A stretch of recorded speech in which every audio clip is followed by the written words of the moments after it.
Picture this. It's halftime, and the phone lights up. The school. Your heart drops. You hear the word incident before you even know what's happened. That 5-minute scramble can set the whole week if you let it. I want you to know something right now. You don't have to panic. If you document carefully, ask for records, and use calm language with the school and your co-parent, you protect your child's rights and your family routine while you sort the rest out. Okay, what actually changes when a school calls? 2 different lanes usually. School discipline on one side and police involvement on the other. Suspension or expulsion is school administered. Police on campus can shift things toward the criminal system, and that triggers different rights and paperwork. Quick reality check. Schools can't rewrite custody orders. They can discipline students within school rules, and depending on policy, remove them from class. Judges decide custody. Still, a single incident becomes more harmful when it turns into a sloppy, undocumented story. That's why documentation is the backbone of protection. So, what do you do first when they call? Breathe. Then move with intent. Who do you call? What do you write down? Who picks up the kid? Those are the immediate decisions that shape how the next days unfold. Step 1. Get the basics on the record. Say the caller's name, title, exact time, and ask for the school's version of events. Write the wording down verbatim. Ask directly, were police involved? Is my child being held or released? Tell them who will pick your child up, then pause. Avoid agreeing to any discipline on the spot. Step 2. Preserve evidence. Ask for the incident report, witness names, any surveillance logs, and any notices of recommended discipline. If police were there, get the officer's name and badge number, and ask whether an arrest or incident report was generated. Then follow up with an email so there's a paper trail. I've once seen a missing email sink an appeal, so save everything. A tiny copy-paste email you can send right away. Subject: request for incident report and related documents. Body: hello, name. I was notified today about an incident involving my child. Student name.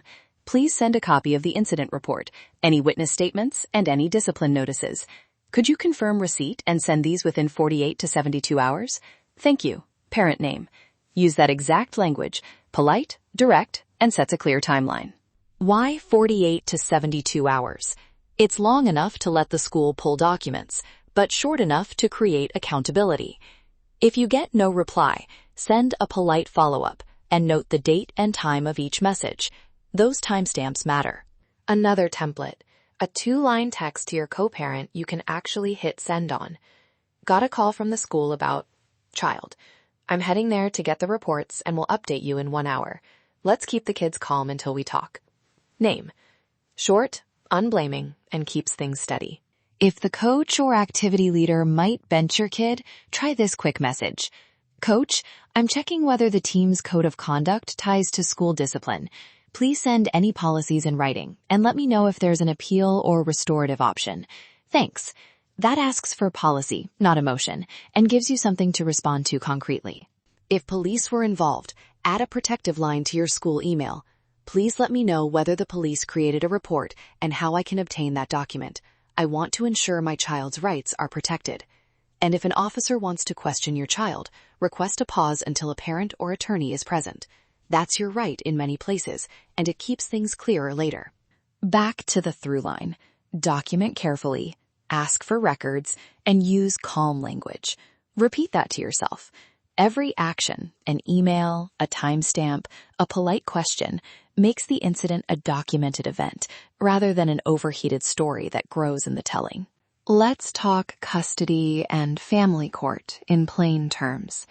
Judges look for patterns, repeated behavior, parental response, and whether the child's stability is affected. One incident rarely flips custody, but how you respond can be evidence. Showing organization, restraint, and a plan, counseling, school meetings, or restorative steps matters more than a single emotional outburst. So when should you call an attorney? If police attention could become charges, if the school is pushing long-term suspension or expulsion, or if the incident is bleeding into custody disputes. Make the call. Even a brief intake can tell you whether to worry and what to preserve. Treat that consult as information gathering, not escalation. What about the first talk with your child? Start there with safety. You're safe. Tell me what happened when you're ready. Don't punish in minute 1. You need facts. Reinforce trust. You're on their side, and you'll sort consequences once you understand the story. That keeps lines open and makes later conversations more productive. And sports. Yes, they can be affected. Before assuming the worst, ask for the team's policy in writing and whether restorative options exist. Often teams will allow conditional participation if the student follows agreed steps. Engage the coach calmly and keep a written record of that outreach. A short ritual to save your weekend routine. After the initial scramble, send a 5-word check-in before game time. Something like, "We're handling it. Game on tonight." It signals calm to your partner and child and prevents the incident from hijacking family time. Seriously, it works. Final checklist you can use right now. Incident report from the school, emails and texts about the call, witness names or statements, coach notes, police report if applicable, and any counseling or medical notes. Timestamp them, put them in a folder on your phone or email them to yourself so nothing disappears. Quick recap. Document everything and ask for records with that 48 to 72-hour window.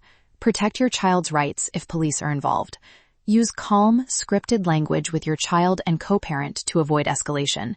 And keep routines with a short music or text reset so family energy doesn't spiral. Those 4 moves buy you control and guard relationships while you figure out next steps. If this helped you feel more able to act, please subscribe so you don't miss future episodes about law, love, sports, and keeping family life on track. Check the show notes for contact details and a link to the checklist and reset playlist. I offer a free 30-minute consultation to see if I can help. You'll find booking info in the notes. Thank you for spending these minutes with me. Be gentle with yourself. Parenting is a long game, and thoughtful responses in the hours after an incident matter far more than sharp reactions in the first 5 minutes. Keep those notes, send the emails, play the reset playlist, and take the next step when you're ready. Let's chat.